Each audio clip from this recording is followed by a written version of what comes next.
నమస్కారం. లక్ష్మి చెప్పే కథలకు స్వాగతం. వీణులతో వీక్షించటానికి సిద్ధం కండి. ప్రియ సఖులు, ఇప్పుడు మనం ప్రముఖ సీనియర్ రచయిత్రి శ్రీమతి ఉన్నవ విజయలక్ష్మి గారు రచించిన అసతోమ సద్గమయ అనే ఓ చక్కటి కథను విందామండి. ఈ కథ 1975లో యువ ప్రత్యేక సంచికలో దీపావళి సంచికలో ప్రచురింపబడింది. ఇక కథ మొదలు పెట్టేస్తున్నానండి. నరక చతుర్దశి తెల్లవారుజామున లేవటానికి బద్దకించిన పిల్లలు కూడా జిలేబీలు, జంతికలు, టపాకాయల ఆశకు గబగబా లేచి తలంట్లు పోయించుకున్నారు. కొత్త బట్టలు వేసుకుని తీపి కారం తొందరగా తినేసి అమ్మాయిలు తీగ పువ్వొత్తులు, అబ్బాయిలు సీమ టపాకాయలు తీసుకుని వాకిళ్లలో చేరి సద్దు మొదలుపెట్టారు. తెల్లవారుతూ ఉండగానే అలవాటు ప్రకారం 4 గంటలకే లేచిన దండపాణి హాల్లో పడకుర్చీలో చేరబడ్డాడు. చేత్తో నుదురు కళ్ళు కప్పుకొని తనలో తానుగా ఉండిపోయాడు. కాఫీ గ్లాస్ పట్టుకొస్తున్న శాంతమ్మ టపాకాయల చప్పుడు విని తలడిల్లిపోయింది. బెదురుగా చూసింది భర్త వంక. ఆయన చూశాడు ఆమె వంక. ఆపుకోలేక బావురుమంటూనే కాఫీ గ్లాసు భర్త చేతికి అందించింది శాంత. గ్లాసు కింద పెడుతూ దండపాణి, కూర్చో శాంత, తప్పు, ఏడవకూడదు. ఇతరులను చూసి ఏడవటం చాలా చెడ్డ పని అన్నాడు గొంతులో సుళ్ళు తిరుగుతున్న దుఃఖాన్ని దిగమింగుకుంటూ. శాంత దుఃఖం తీవ్రమైంది. అయ్యయ్యో, ఏమిటి అట్లా అంటారు మీరు? తెలియక చేసిన దానికి అనుభవిస్తున్నాను. తెలిసి పాపం ఊహించలేదు నేను. పోగొట్టుకున్న దాన్ని పట్టలేక ఏడ్చాను. ఇతరులను చూసి ఆడవలేదండి. మీరే నన్నిట్లా అనుకుంటే ఏమైపోతాను నేను అంటూ భర్త కాళ్ళ దగ్గర నేల మీదనే చతికిలు పడిపోయి కొంగులో ముఖం దాచుకుని ఎక్కిళ్ళు పడింది శాంతమ్మ. నోరు విప్పితే గొంతులో గడ్డ కట్టుకున్న దుఃఖం వెలికి వస్తుందనే భయంతో కాసేపు మెదలకుండా ఉండిపోయాడు దండపాణి. తర్వాత పెగల్చుకుని, శాంత, ఏడవకు. నేను దుర్బలుణ్ణి. నిన్ను ఓదార్చే శక్తి నాకు లేదు. నా ఎదుట ఏడవకు శాంత, నేను చూడలేను. నేను పిచ్చివాణ్ణి అయిపోతాను. నీకు తెలీదు, నాకు భయంగా ఉంది అన్నాడు. కొరడా దెబ్బ తగిలినట్లు తాలెత్తి భర్తను చూసింది శాంత. కళ్ళు తుడుచుకుని కాఫీ చేతికి అందిస్తూ, కాఫీ తీసుకుని స్నానానికి రండి, తర్వాత ఏదైనా రాసుకుందరు కానీ. ఎప్పుడైనా ఇట్లా ఊరికే కూర్చోవటం అలవాటు ఉందా మీకు అని లోపలికి వెళ్ళిపోయింది. భార్య భర్త నుంచి ఓదార్పు, సానుభూతి ఆశించటం సహజం. కానీ కర్మవశాత్తు ఆ మగవాడు మహాసుకుమారమైన మనసు కలవాడైతే ఆ ఆడది ఓదార్పు కోరుకోకూడదు సరికదా. ఎంతటి దుఃఖం లోపల దహించి వేస్తున్నా తను ఏడవకుండా ఎదుటనున్న మగవాడు ఏడవకుండా చూసుకోవాలి. శాంతమ్మకి ఇప్పుడు అదే పరిస్థితి ఎదురైంది. దైవం ప్రతికూలించకపోతే దండపాణి ఇంట్లో కూడా టపాకాయల చప్పుడు వినిపించి ఉండేది ఆ దీపావళికి. కానీ ఆ భాగ్యాన్ని వాళ్ళు అంతకు 3 నెలల ముందే కోల్పోయారు. 8 ఏళ్ల కొడుకు రామానుజం, 6 ఏళ్ల కూతురు లీలావతి డిఫ్తీరియా సోకి 1 వారంలో 2 రోజుల ఎడంగా వాళ్ళ గోళీలు, బొమ్మలు, పలకలు, పుస్తకాలు విడిచిపెట్టి ఇంకెక్కడికో పుట్టడానికి వెళ్ళిపోయారు. శాంత పిల్లల్ని మోసింది, కన్నది, పెంచింది, ప్రేమించింది. వాళ్ల మీద పెంచుకున్న మమతే ఆమెకు సంపూర్ణ తృప్తినిచ్చేది. వాళ్ల నుంచి ఏమైనా కోరుకోవాలన్న ఊహే కలగలేదు ఆమెకి. ఎప్పుడు ఏమీ ఆశించలేదు ఆమె తన సంతానం నుంచి. కానీ ఆమె భర్త అంతంత చిన్న పిల్లల మీద ఎంతంత పెద్ద ఆశయాలు, కోరికలు పెంచుకున్నాడో తెలిసి ఆమెకొక్కసారిగా ఆశ్చర్యం అయ్యేది, నవ్వు వచ్చేది, కోపం కూడా వచ్చేది. ఏడాది నాడు జరిగిన సంఘటన ఆమె ఎన్నటికీ మర్చిపోలేదు. 5 ఏళ్ల లీల ఏ ఇంట్లో తల్లి బిడ్డకు స్నానం చేయిస్తుంటే చూసొచ్చిందో ఏమో, హాలు నడాన కాళ్ళు చాప కూర్చుని చందనపు బొమ్మను కాళ్ళ మీద పెట్టుకుని లక్క పిడతతో నీళ్లు పోస్తూ ఆడుకుంటున్నది. అప్పుడే కాలేజీ నుంచి వచ్చిన దండపాణి ఆ దృశ్యం చూసి ఉగ్రుడైపోయాడు. బిగ్గరగా కేకేసి పిలిచాడు భార్యని. ఏమిటంటూ వచ్చింది శాంత. చూసావా నీ కూతుర్ని అన్నాడాయన. అప్పటికి లీల నీళ్లు పోయటం ముగించి బొమ్మను తన గౌన్తోటి తుడుస్తుంది. తల్లి కూతురి వంక మురిపంగా చూసి చిన్నగా నవ్వుతూ భర్త వంక చూసింది. నవ్వుతున్నావా నువ్వు? నవ్వెట్లా వస్తుంది నీకు? ఇదిగో వార్నింగ్ ఇస్తున్నా నీకు. పిల్లల్ని ఎట్లా పెంచావంటే ఊరుకోను నేను. వాళ్ళ మీద నేను పెట్టుకున్న ఆశలేమిటి? నువ్వు వాళ్ళని పెంచే తీరేంటి? పిల్లలకు నీళ్లు పోయటం ఏ ఆడదానికి చేత కాకపోదు. దాన్ని ఒట్టి ఆడపిల్లగా పెంచద్దు. వాళ్ళ మీద ఎంత ఆశ పెట్టుకుని ఆ పేర్లు పెట్టాను నేను. నా విద్య నాకు ఊపిరి. నేను సాధించలేని పాండిత్యం వాళ్ళు సాధించాలి. మళ్ళీ నేను భాస్కరాచార్యుల వంటి అదృష్టవంతుణ్ణి కావాలి. అది జరగని నాడు నాకు వీళ్ల మీద ఏ మమత ఉండదు. వాళ్ళు ఉన్నా ఒకటే, లేకపోయినా ఒకటే అన్నాడు. భర్త మాటలకు ఒళ్ళు మండింది శాంతకు. ఏ పాపపు వేళ ఆయన ఆ మాట అన్నాడో కానీ ఏడాది తిరగకుండానే ఉన్న ఇల్లు కాస్త లేని ఇల్లు అయిపోయింది. బడిలేని ఆదివారం పిల్లలు వంటింట్లోకి చేరితే, వీళ్లతో కాసేపు ఆడుకోండి, నా పని తెవరటం లేదు ఇక్కడ అనేది భర్తతో శాంత. ఫక్తు మధ్యతరగతి గృహిణిలాగే. ఓ అట్లాగే అని, రండిరా రాము లీలా ఇక్కడికి రండి, మనం ఆడుకుందాం అనేవాడాయన. వాళ్ళు వచ్చాక ఇద్దరిని చెరొక వైపు నేల మీదే కూర్చోమనేవాడు. ఇదిగో లీలా, ఇవాళ ఏం గౌను వేసుకున్నావు? చుక్కల గౌనా? భేష్, మరి మీ అమ్మ వంట అయ్యే వరకు మనం ఆడుకుందాం, సరేనా? నేనేమో రాసుకుంటాను, నువ్వేమో నీ గౌను మీద చుక్కలు లెక్క పెడుతూ ఉండు. ఎరా రాము, నీ షర్టు మీద గళ్ళున్నాయా? ఇవాళ తెల్ల షర్టు వేసుకున్నావా? సరే ఇట్లారా అని ఓ గ్రాఫ్ కాగితం చేతికిచ్చి, దీంట్లో గళ్ళన్నీ లెక్క పెట్టి చెప్పాలి. మన ముగ్గురికి పందెం. నేను ముందర రాస్తాను, నువ్వు ముందర గళ్ళు లెక్క పెడతావు. మరి లీల చుక్కలు లెక్క పెడుతుందో అని ఆయన మళ్ళీ తన పుస్తకాల్లో మునిగిపోయేవాడు. పిల్లలిద్దరూ ఒకరి ముఖం ఒకరు చూసుకుంటూ కిక్కురు మనకుండా చుక్కలు గళ్ళు లెక్క పెట్టేవారు. వాళ్ళ అమ్మ భోజనానికి పిలిచే వరకు భర్తకు పిల్లలకు ఒక్కసారి వడ్డించేది శాంత. భోంచేస్తూ అమ్మా ఇంకో అప్పడం అనేది లీల. లీలా, నువ్వెన్ని అప్పడాలు తింటావు అని అడిగేవాడు తండ్రి కూతుర్ని. 2 అనేది లీల. నువ్వురా కొడుకుని అడిగేవాడు. నేను 2 అనేవాడు రాము. అబద్ధాలు, 3కు తక్కువ ఎప్పుడూ తినడు అన్నయ్య అనేది లీల. భార్యాభర్తలిద్దరూ నవ్వుకునేవారు. సరే, రాముకు 3, నాకు 3, మీ అమ్మకొకటి చాలే, నీకు 2. మరైతే మనందరికీ కలిపి మీ అమ్మ ఎన్ని అప్పడాలు వేయించాలి? నేను పెరుగు కలుపుకునే లోపల చెప్తే ఇవాళ నీకు ఐస్ క్రీం అనేవాడు దండపాణి. కూతురికి భోజనం పీట మీద కూడా లెక్కలు నూరిపోస్తూ. ఆ తర్వాత 5 ఏళ్ల లీలకు వాళ్ళ అమ్మని ఇంకొక అప్పడం అడగాలనిపించినా వాళ్ళ నాన్న ఏమి లెక్క అడుగుతాడోనని భయపడి మానేసేది. ఆ రోజులు వెళ్ళిపోయాయి, ఆ పిల్లలు వెళ్ళిపోయారు. తర్వాత ఎప్పుడైనా భర్త గతాన్ని తవ్వుకుంటున్నట్టు కనపడగానే శాంత ఏమైనా చదువుకోలేకపోయారు అనో, రాసుకోలేకపోయారా అనో అతని ధ్యాస మళ్లించేది. రాను రాను పుస్తకాలు తప్ప ఇంకొక ప్రపంచం లేకుండా పోయింది దండపాణికి.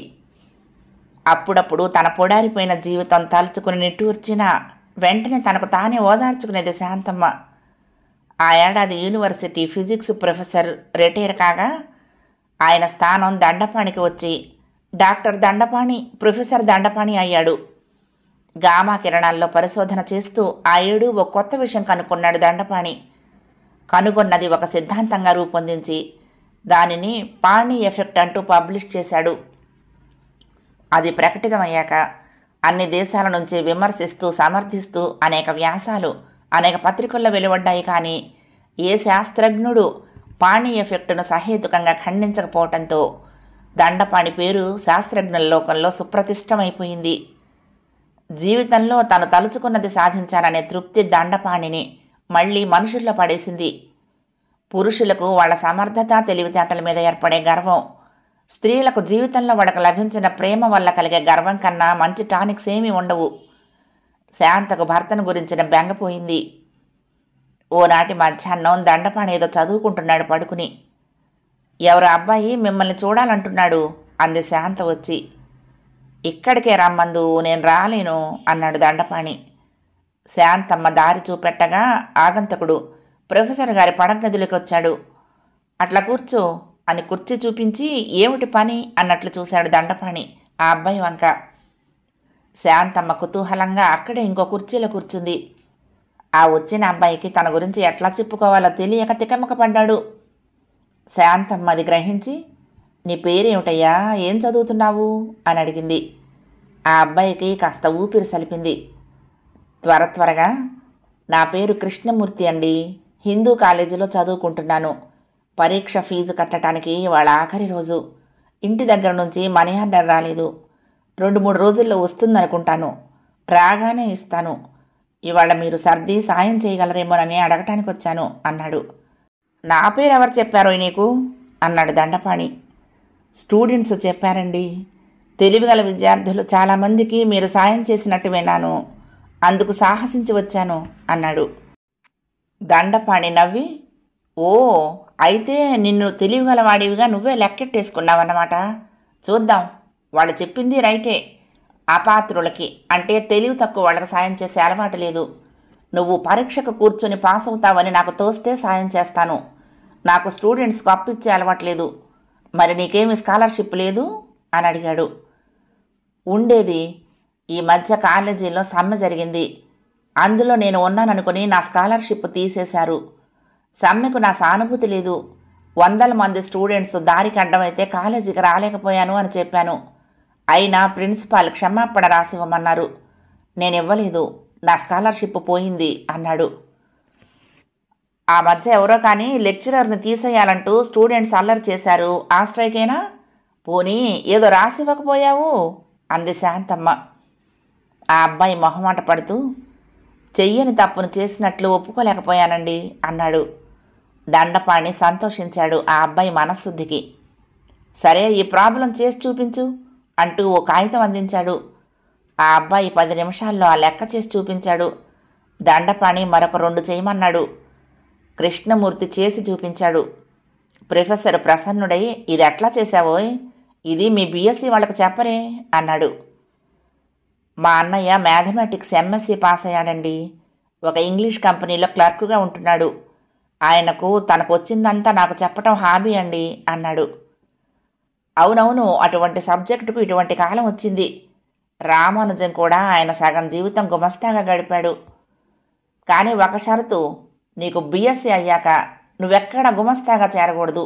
నీ చదువు బాధ్యత అంతా నాది. నువ్వు ఏ హాస్టల్లోనూ ఉండనక్కర్లేదు. పరీక్షలయ్యాక ఊరెళ్ళి మీ అన్నయ్యకు చెప్పి 1 వారం ఉండిరా చాలు. ఇక మా ఇంట్లోనే ఉందు గాని అన్నాడు దండపాణి. కృష్ణమూర్తి ముఖంలో వెన్నెల విరిసింది. దండపాణి వంటి శాస్త్రజ్ఞుని ఆశ్రయం దొరకటం తన అదృష్టం అనుకున్నాడు. కృష్ణమూర్తి రాకతో శాంతమ్మలో ఘనీభవించిపోయిన మాతృత్వం మళ్లీ ప్రవహించసాగింది.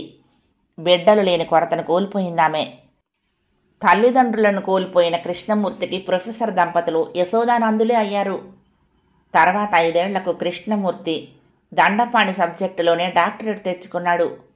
పొంగి పొర్లే సంతోషాన్ని ప్రదర్శిస్తూ దండపాణి యూనివర్సిటీలో పనిచేస్తున్న వాళ్ళందరినీ పిలిచి ఘనంగా విందు చేశాడు. విందు తర్వాత అందరూ ఉండగానే కృష్ణమూర్తికి దండపాణి ఓ బహుమతి ఇచ్చాడు. కృష్ణమూర్తి సహాధ్యాయులు కుతూహలపడ్డారు అదేమిటో చూడటానికి. విప్పి చూసి ఆశ్చర్యపోయారు. తెల్ల కాగితాల లెటర్ ప్యాడ్స్ 2.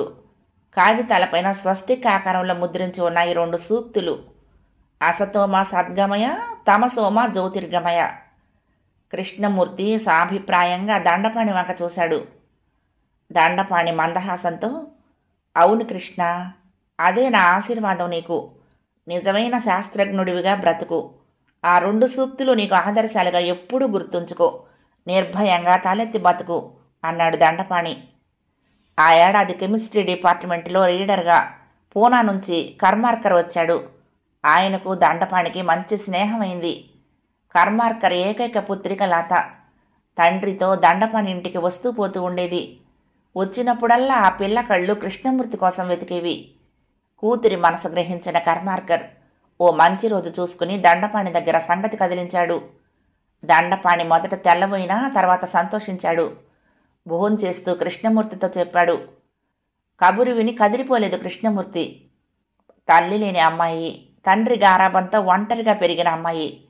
అటువంటి భార్యను భరించేవాడికి చాలా ఓర్పు, డబ్బు, తీరుబడి ఉండాలి. తనకు మించిన పని అనుకున్నాడు కృష్ణమూర్తి. మనకొద్దులే బాబాయ్ అన్నాడు. కానీ దండపాణి విడవలేదు.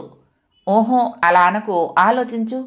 ఆడపిల్లలు చదువుకున్న హిస్టరీలోనో, లిటరేచర్లోనో, లేక బాటనీలోనో, లేకపోతే హోమ్ సైన్స్లోనో డిగ్రీలు తెచ్చుకుంటారు.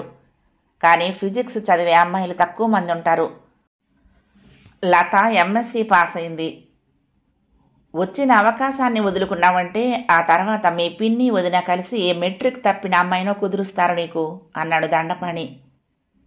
ఆ పరిస్థితిలో ఏమీ ఆలోచన లేకుండానే అప్రయత్నంగా సరే మీ ఇష్టం బాబాయ్ అన్నాడు కృష్ణమూర్తి. పెళ్ళయ్యాక వేరే క్వార్టర్స్ తీసుకుని కొత్త ఇంటికి కొత్త భార్యతో తరలి వెళ్ళాడు కృష్ణమూర్తి. కృష్ణమూర్తి కాలేజీ నుండి ఆలస్యంగా వచ్చిన రోజల్లా నిష్ఠూరాలాడేది లత. 2-3 సార్లు మెదలకుండా ఊరుకున్న కృష్ణమూర్తి 4వసారి, పూనాలో నిన్ను ఇంట్లో విడిచి మీ నాన్నగారు ఎట్లా ఉద్యోగం చేసేవారు లత అని అడిగాడు. ఆమె రోషంగా, అప్పుడు ఆ సమస్య లేదు, నాన్నతో పాటు నేను కాలేజీకి వెళ్ళేదాన్ని కదా అంది. అయితే ఇహను పిహెచ్డికి రిజిస్టర్ చేసుకుని నువ్వు రోజు కాలేజీకి రా, దాంతో నీ సమస్య తీరుతుంది అన్నాడు కృష్ణమూర్తి. వెంటనే ఒప్పేసుకుంది లత. రోజు భర్తతో పాటు కాలేజీకి వెళ్ళి రావటం సరదాగానే ఉండేది లతకు. దాంతో ఇల్లు గాలి కొదిలేసినట్లు అయ్యింది. నెలకి 20 రోజులు హోటల్లోనే భోంచేసేవాళ్ళు. హోటల్ భోజనం సహించడం లేదు, మా ఇంటికి వెళ్ళి భోంచేసి వద్దాం అంది లత ఓ రోజు. మీ ఇంటికి వెళ్తే వంటవాడి వంటే, మా ఇంటికి వెళ్తే మా పిన్ని చేతి వంట తినొచ్చు, నీ ఇష్టం అన్నాడు కృష్ణమూర్తి. లత మరి మాట్లాడలేదు. తర్వాత వంట వండి పెట్టుకున్నారు. తర్వాత కొద్ది కాలానికే కాలేజీలో కూడా చిరాకు ఎక్కువైంది లతకు. ఎక్కడ వేసిన కంబళి అక్కడే అన్నట్లుగా ఉండిపోయిన వాళ్ళందరికీ తమకన్నా చిన్నవాడు కొత్తవాడు అయిన కృష్ణమూర్తి తమను మించి పైకి వెళ్ళటం, పైగా కొత్తగా అతనికి లభించిన భార్య చదువుకున్న సుందరంగి కావటం. కృష్ణమూర్తి అంటే అసూయ పడేవాళ్ళు తక్కువ లేరా యూనివర్సిటీలో. ఆ రకం వాళ్ళంతా లతకు వినపడేలాగా కృష్ణమూర్తిని విమర్శించడం అలవాటైంది. దండపాణి చారదీయబట్టే కృష్ణమూర్తి పైకి వెళ్ళగలిగాడన్నది ఆ విమర్శల సారాంశం. అందరి దృష్టిలోనూ తన భర్త దండపాణి మలిచిన బొమ్మగా, కడకు అతని నీడగా అయిపోయినట్లు గుర్తించి నిర్ఘాంతపోయింది లత. కాస్తో కుస్తో అహం అంటూ ఉన్న ఏ ఆడదానికైనా భర్త ఇంకొకరి నీడ అనుకోబడటం కన్నా తలవంపులు ఇంకోటి లేదు. మాటల్లో 2-3 సార్లు, ఏమిటి ఎప్పుడు దండపాణి గారిని పొగడటం కన్నా మీకు పనేమీ లేదేంటి అన్నది లత. విననట్లు ఊరుకున్నాడు. 3వసారి, లేకపోతే కర్మార్కర్ గారిని పొగడమంటావా ఏమిటి లత? ఆయన నీకు తండ్రి మాత్రమే. దండపాణి గారు నాకు తండ్రిని మించిన బాబాయి, గురువు, దేవుడు అన్నీ. ఆయన గురించి నిరసనగా మాట్లాడి నన్ను నొప్పించినందువలన నీకు ఒరిగేది ఏమీ ఉండదు. ఆ సంగతి నువ్వు గుర్తుంచుకోవటం మనిద్దరికీ మంచిది అన్నాడు. ఓ ఏడాది అలా గడిచింది. అభిమానం దెబ్బతిన్న లత ఏమీ చెయ్యలేక నిస్సహాయంగా రోజులు గడుపుతోంది. ఒక ఇంట్లో అద్దెకున్నట్లుగా కలిసి ఉండటం తప్ప స్నేహ సౌహార్ద్రాలు లోపించిపోయాయి. తత్ఫలితంగా లత తన డాక్టరేట్కు రాత్రింబవళ్ళు చదవగలిగింది. కృష్ణమూర్తికి లాబొరేటరీ తప్ప ఇంకా ప్రపంచం లేకుండా పోయింది. అటువంటిది హఠాత్తుగా కృష్ణమూర్తి కాలేజీకి సెలవు పెట్టాడు. ఇంట్లో ఉండలేకపోతున్నాడు, బయటికి వెళ్ళలేకపోతున్నాడు. ఎప్పుడూ పక్క మీదో పడకుర్చీలోనో పడుకుని ఆలోచన. ఉన్నట్టుండి లేవటం, ఏదో ఫైల్ తీసి చూడటం, వెంటనే సర్పద్రష్టుడిలాగా కాగితాలు వదిలేసి వెళ్ళి మళ్ళీ పడుకోవటం. లత అడిగిందోసారి, ఏమిటి కాలేజీకి వెళ్ళటం లేదు అని. ఒంట్లో బాగోలేదు అన్నాడు ఎటో చూస్తూ. డాక్టర్ దగ్గరికి వెళ్ళిరండి అని 1-2 సార్లు చెప్పింది. మందులు ఏమైనా వేసుకున్నారా అని 2-3 సార్లు అడిగింది. మళ్ళీ తన చదువు, కాలేజీ గొడవల్లో పడిపోయింది. లత కాలేజీ నుంచి రాగానే వంటవాడు, అయ్యగారు భోంచేయలేదమ్మా ఇవాళ, 10 సార్లు టీ తాగారు అని ఫిర్యాదు చేశాడు. లత భర్త గదికి వెళ్ళి చూసింది. పడకుర్చీలో కళ్ళు మూసుకుని పడుకున్న భర్త, బల్ల మీద ఖాళీ యాస్ట్రే, బల్ల కింద కుర్చీ కింద కాల్చి పారేసిన సిగరెట్లు. తెల్లబోయింది లత. దగ్గరకు వెళ్ళి భర్త ముఖం మీద చెయ్యి తొలగించి చూసింది. ఎంతసేపుగా అతని కళ్ళు వర్షిస్తున్నాయో, కణతలంతా తడుసున్నాయి. కొన్నాళ్లుగా కరడు కట్టుకుపోయిన ఆమె మనసు సెగతాగిన లక్కలాగా కరిగిపోయింది. మీ అనురాగం, మీ ఆదరణల కోసం నేనేమీ పడి చావటం లేదు అన్నట్లుగా ప్రవర్తించిన లత కన్నీళ్లు కార్చే భర్తను చూసి తల్లడిల్లిపోయింది. ముఖాన్ని కొంగుతో తుడుస్తూ, ఏమిటి మీ బాధ ఏమిటో చెప్పరు, నన్ను పంచుకొనివ్వరు, చెప్పండి లేకపోతే ఒట్టే, నా మీద ఒట్టు అంది కరుణావేశం తరుముకు రాగా. నీ సేవలు సపర్యలు లేకపోతే నాకేమీ లోటు లేదు అన్నట్లు ప్రవర్తించిన భర్త ఆ క్షణం వెన్నలా కరిగిపోయి కన్నీళ్లతో భార్య చేతులు చెంగు కూడా తడిపేశాడు. ఆ క్షణం ఆ దంపతులిద్దరికీ ఒక రకమైన బలహీనత ఏర్పడి అహం మించి ఒకరికొకరు అన్నట్లుగా తేరుకుంటూ బలవంతంగా పెగల్చుకుని ఆపి భార్యతో విషయం చెప్పాడు కృష్ణమూర్తి. నా జీవితంలో ఇటువంటి విషమ పరిస్థితిని ఎదుర్కొంటానని అనుకోలేదు నేను. బాబాయి భిక్ష నా జీవితం. నా చేతులారా ఆయన కీర్తిని అపహరించి నేను పేరు తెచ్చుకోలేను. కానీ లత, నా అంతరాత్మ నిజం దాయటానికే ఒప్పుకోవటం లేదు. ఏం చెయ్యను? ఏం చెయ్యాలి? ఏం చెయ్యగలను నేను అన్నాడు. లత అయోమయంగా భర్త వంక చూస్తూ, విషయం సరిగ్గా చెప్పండి, నాకేమీ బోధపట్టం లేదు అంది. ఈ మధ్య నేను రాత్రింబవళ్ళు ల్యాబొరేటరీలో పడిన శ్రమంతా పాణి ఎఫెక్ట్, బాబాయి జీవిత సర్వస్వం తప్పని తేల్చుకోవటానికి సరిపోయింది. కొన్ని ప్రత్యేక పరిస్థితుల్లో తప్ప ఆ సిద్ధాంతం పనికిరాదు. దాన్ని సరిగ్గా సంస్కరించి ప్రచురిస్తే శాస్త్రజ్ఞులలో బాబాయికి మిగిలేది అపహాస్యమే కానీ కీర్తి కాదు. శిష్యుడిగా, కొడుకుగా నా కర్తవ్యం ఏమిటో చెప్పు అన్నాడు. లత ఒక్క క్షణం మ్రాన్పడిపోయింది.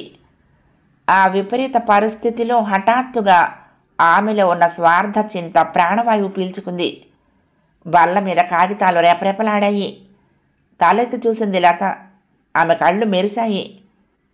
వాటి మీద ముద్రించి ఉన్న సూక్తులు అసతోమా సద్గమయ, తమసోమా జ్యోతిర్గమయ ఆమెను సమర్థించాయి. నెమ్మదిగా ఆ కాగితాలెత్తి భర్త చేతికి అందిస్తూ, మామగారు జీవితమంతా శాస్త్రజ్ఞుడిగా జీవించారు. ఆయన మీ మీద పెట్టుకున్న ఆశ అదే, మీకిచ్చిన ఆశీర్వాదము అదే, ఆయన మీకిచ్చిన సందేశమే అది. దాన్ని నెరవేర్చిన నాడు ఆయన మీ గురించి గర్వపడతారే తప్ప అపార్థం చేసుకోరు. నాకింతకన్నా ఏమి తోచటం లేదు అంది. అంతేనంటావా నేను చెయ్యవలసింది అన్నాడు కృష్ణమూర్తి. అవును, తర్వాత ఎప్పుడైనా వారికి మీరు నిజం తెలిసే దాచారని తెలిస్తే మిమ్మల్ని ఎప్పటికీ క్షమించరు అంది లత. కరిగిన లోహం ఏ మూసలో పోస్తే ఆ ఆకారంలోనే రూపుదాలుస్తుంది. కృష్ణమూర్తి మనసు కూడా అట్లాగే పనిచేసింది. ఆ తర్వాత 3 నెలలకు ఓ ప్రఖ్యాత సైంటిఫిక్ జర్నల్లో వచ్చేయింది కృష్ణమూర్తి వ్యాసం. కృష్ణమూర్తికి పత్రిక కాపీ అందగానే వణికిపోయాడు. కాలేజీలో ఉండలేకపోయాడు. ఇంటికి వెళ్ళి ముసుగు పెట్టి పడుకున్నాడు. పాప చింతన లాంటి అనుభూతి దావాగ్నిలా దహించి వేసింది అతన్ని. యూనివర్సిటీలో ఫిజిక్స్ డిపార్ట్మెంట్లోనే ఉన్న వృద్ధ జంబుకం నటేశన్కు ఈ వ్యాసం చూడగానే 2 పక్కలా పదును పెట్టిన కత్తి దొరికినట్లయింది. అతనికి దండపాణి అంటే పడదు కనుక కృష్ణమూర్తి అంటేనూ పడేది కాదు. ఇప్పుడు కంచె చేను మేస్తుంటే నిల్చుని తమాషా చూడాలనిపించింది. అతను పత్రిక చేత్తో పట్టుకుని దండపాణి గదిలోకి వెళ్ళి కూర్చుంటూ, దండపాణి, నీకు ఇటువంటి అనుభవం కలుగుతుంది అనుకోలేదయ్యా. పావుకి పాలు పోసి పెంచావు, నీకెట్లా సానుభూతి చూపాలో తెలియటం లేదు అన్నాడు. ఏమిటి మీరు మాట్లాడేది అడిగాడు దండపాణి. ఇది చూడనే లేదా నువ్వు? చూడు, నేను వస్తా అంటూ పత్రిక దండపాణి చేతికిచ్చి తన పని ముగించుకొని వెళ్ళిపోయాడు నటేశన్. ఆ తర్వాత గంటసేపటికి ప్యూన్ ఏవో ఫైళ్లు తీసుకుని వచ్చాడు దండపాణి గదిలోకి. కుర్చీలో మూర్ఛెల్లి పడుకున్న దండపాణిని చూసి పరిగెత్తి 4 పిలుచుకొచ్చాడు. నీళ్లు చల్లిన వారొకరు, డాక్టర్ని పిలిచిన వారు ఒకరు, లేవనెత్తి పడుకోబెట్టి సపర్యలు చేసిన వారు మరొకరు. డాక్టర్ వచ్చి ఏదో వాసన చూపించాడు. కాస్తంతగా కళ్ళు తెరిచాడు దండపాణి. డాక్టర్ ఇంజెక్షన్ ఇచ్చి, భయం లేదు, ఇంటికి తీసుకువెళ్ళండి అని చెప్పి వెళ్ళాడు. అక్కడున్న 4 పట్టి కారులో పడుకోబెట్టి ఇంటికి చేర్చారు. ఏమైంది? ఎట్లా పడిపోయారు? కృష్ణుడెక్కడా? వాడికి తెలీదా? కాస్త వాడికి కబురు పెట్టండి ఎవరైనా అంది కంగారు పడిపోతూ శాంతమ్మ. అయ్యో శాంతమ్మ తల్లి, ఆ పని మాత్రం చెయ్యకు, వచ్చే తెలివి కూడా పోతుంది కృష్ణమూర్తి కనపడితే అన్నారు ఒకరు. శాంతమ్మ తెల్లబోతూ ఇదేమిటి అంది. చిలువలు పలవలతో చక్కటి కథ వినిపించారు వచ్చిన శ్రేయోభిలాషులు. శాంతమ్మ హృదయంలో అత్యంత సుకుమారమైన చోటనే తగిలింది ఆఘాతం. కృష్ణమూర్తి పైన పెంచుకున్న మాతృత్వపు మమకారం అంతా క్షణంలో మాయమైంది.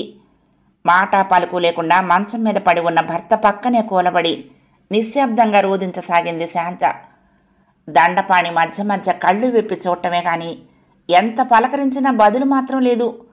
స్పెషలిస్టులు వచ్చి పరీక్ష చేసి మెదడుకు తగిలిన షాక్ బలమైనది, క్రమంగా కోలుకుంటే మాట రావచ్చును, ఈ వయసులో మేం చేయగలిగింది ఏమీ లేదు అని చెప్పారు. ఈ వార్త ఊరంతా పాకింది. వెళ్ళి చూడొద్దా మనం అంది లత భర్తతో. నువ్వెళ్ళిరా, నేనే మొహం పెట్టుకు వెళ్తాను అన్నాడు ఏడుస్తూ కృష్ణమూర్తి. లతను చూసిన శాంతమ్మ సహనాన్ని కోల్పోయింది. ఏం ఇంకా ఊపిరి ఉందా లేదా అని చూసి రమ్మని పంపాడా నీ భర్త? ఏం చుట్టానికి వచ్చావు అని అరిచింది. 5 నిమిషాల్లోనే తిరిగొచ్చిన లతను చూసి ఏం జరిగింది అని అడిగాడు కృష్ణమూర్తి. లత మాట్లాడలేదు. ఆ రాత్రి దీపాలు పెట్టిన 2 గంటలకు బయలుదేరి దండపాణి ఇంటికి వెళ్ళాడు కృష్ణమూర్తి. 7 ఏళ్ళు ఆ ఇల్లే సర్వస్వంగా మెలిగిన అతడు ఈరోజు ఓ పరాయివాడిలాగా, అలా కూడా కాదు, ఓ దొంగలాగా ఇంట్లోకి భయం భయంగా నడిచాడు.